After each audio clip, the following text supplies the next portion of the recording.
Napanood nyo ba ito mga kaibigan? Itong statistic na to, galing ho ito sa mga media, no? Mga in-screenshot lang ho ng mga tiga social media. Okay? Naintindihan mo ba natin yan?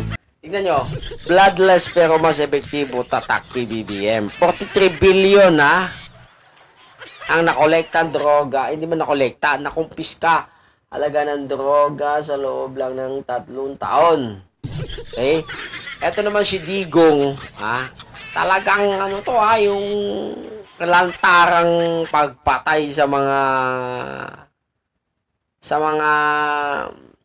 ipinaghihinalaan ha, pinaghihinalaan pa lang yon, wala pang drug test yun.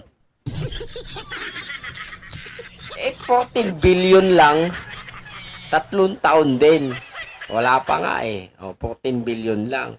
Tapos 43 billion, ha? Ito yung si PBBM na sinasabi nilang bangag, adik,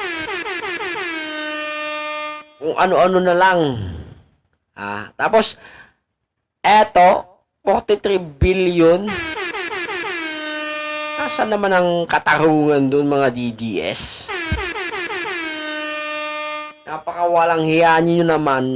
Talagang walang hiya talaga kayo.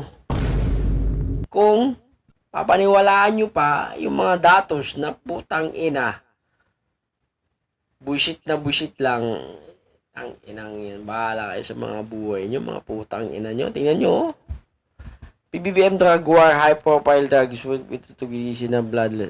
Tama. Paano ba naman ng uubusin ng mga pusher dyan, nandito pa yung ulo.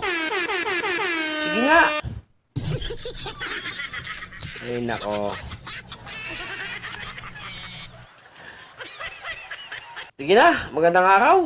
Kung gusto nyo magpa-fake news pa rin, why not? Wala kami magagawa. That's it for this video. Magandang araw. Like, comment, and subscribe. Adios.